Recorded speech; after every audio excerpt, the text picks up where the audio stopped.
Nina Hastie is on a journey to discover heritage, one fascinating human being at a time, and in the process to find herself. She's a comedian, TV personality, anthropologist, and now producer of her own online mental health show, Otherwise You Well. My television career took a long time to take off. I started comedy when I was about 22, 21. It's just taken 20 or 30 years for overnight success. I don't know, I've lost count how many years it's taken. Because where I'm at right now is a very exciting space. In 2020, when lockdown hit, and we were all locked in our houses for 21 days, I was already seeing an anxiety specialist. And then I was like, oh, okay, cool, let's add more anxiety to that. And we were all going through it. And I was like, you know what? So many people don't have access to psychological help, therapy. So I went online every day on Instagram Live, and I had an hour session with my therapist. And I opened my therapy sessions to the public to watch live. And when we did that, I realized, oh, people really need this. People really need information. We're just working out the nitty-gritties of how we're actually gonna merge my silly, fun personality tests and the self-awareness programs with actual mental health support. So primarily, Otherwise You Well is a destigmatization vehicle, basically helping people be less afraid of the journey of self-discovery. We learned how empathy is the solution to conflict on a visit to the Korean Cultural Center with Nina and friend Titi Chumya. Press Officer Jay Lee welcomed her as a fan of K-pop and someone with family history in Korea. One of the permanent exhibitions that we have is actually for the war veterans who served during the Korean War. And I actually heard that your grandfather actually served during Korean War. So you may be able to find your grandfather's name on the wall that we have in here. Okay. So let's go find out. I'm pretty excited. We just came here for a K-pop dance. I had no idea that this was going to be... This is actually, it's such an amazing coincidence. Okay, so let's go see if we can find my grandfather's name on the wall.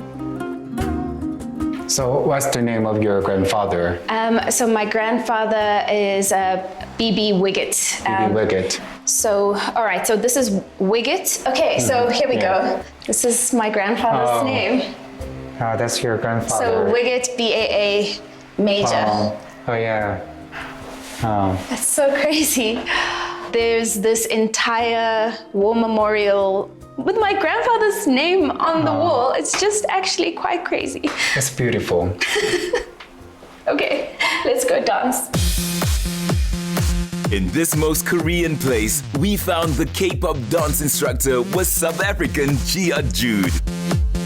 I've been doing K-pop for about 2 years now with my fellow peers, Kat and Lindsay. We've been performing at the Korean Culture Center for quite some time, and the goal is to bring South Africa to Korea. I'm nervous because the country has mocked me for years on my TV show about how I'm a terrible dancer.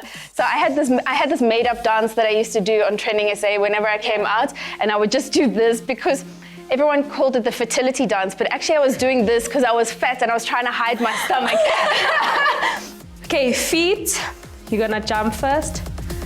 Monday, Tuesday, then your feet's gonna go back. Wednesday, and then Thursday.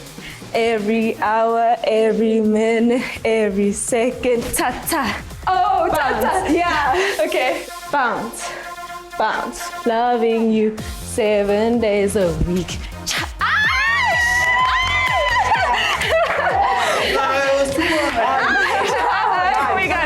We got it. This was amazing. It's amazing, I'm not gonna lie. The feeling is really amazing. You really do feel happy about being yourself. And Dancers live longer. That's the thing. And let's collaborate. Yeah. The thing for me is that, see how much joy this brings? My whole life is about trying to bring as much joy and happiness and presence into my life. I struggle with my mental health, so I try and fill as much of my life with things that make me joyful. Tsitsi, would you do this again? Yes. So if I come to lessons, Yes, I'm no. gonna scoop you in a coop. No, I'm gonna follow a couple of artists. I'm gonna download music. Yeah, and my TikTok is about to get crazy Let me now. Let me teach you one Korean word. Okay. One Korean word. It's just thank you. Okay. Kamsamnida. Thank you. Thank you. Ke a leboga. Re lebogile. Siyabonga. Thank you very much. Bye, donkey. Dango. Nina learns to find joy in the experience of others from her mom, Desanka Hastie, who early in the new South Africa encouraged her to stay over with school friends in the township. We heard more over a Serbian-themed lunch by Chef Peter Nkosi at the Cradle of Humankind. Nina and her mother, I'm going to cook Serbian sausage. This is the pork, and I'm having shivapi. That goes with 80% of beef and 20% of lamb meals. It takes about 7 to 8 minutes to be ready. We serve it on a bed of raw onion and salad. After that, it goes with our secret bread that's called rapoche. Nina and I have always been very close, even telepathically. If something's wrong with her, I feel it. My dynamic, brilliant child is fearless, and I have total and utter admiration for her. You've done a lot of self-work, which was my wish for you, because we all know you're smart. I love bragging about you, as you know. And I'm proud of you. I mean, somebody said to me the other day, your girls are so lovely. I said, they're magical. And you are. Thanks. You're magical. The greatest gift you could have given me was equipping me and giving me the freedom to make my own spiritual choices. You have always been so loving and understanding of other people. I didn't grow up with any prejudice towards other people, because that's how you brought me up. To be open, to be understanding. I mean, we grew up in apartheid in Pretoria. Your attitude was different from the families and the children and the kids and the people that I grew up with. We were different because you taught me to love and appreciate every person for who they were. No matter where they came from or what their background is, what their race was, anything, you were always you taught me to love people. So sitting here having Serbian food like we've eaten at home and grew up with, it's really heartwarming. It is. It's familiar, you know, we just don't get that experience anywhere else. So, yeah, I mean, where can you order chivapi? I think heritage is so important to us as a family and as human beings. I'm first generation South African. My parents are both Serbian. But you grew up in Swaziland. Yes. And I think that's where my dad was a great humanitarian.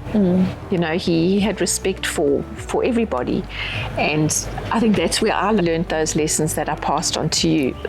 Culture is what makes us, and heritage is what makes us. And if we don't have that history, then who are we really? I mean, if you think about it, who are we? What richness do you give to society now unless you offer that? And not only that, when you are secure in your culture, you can learn and respect others. Other people's. If you don't know who you are, where do you start? The search for self is pretty much the whole thing. Catch Nina's Otherwise You Well podcast and workshops online on World Mental Health Awareness Day this 10th of October.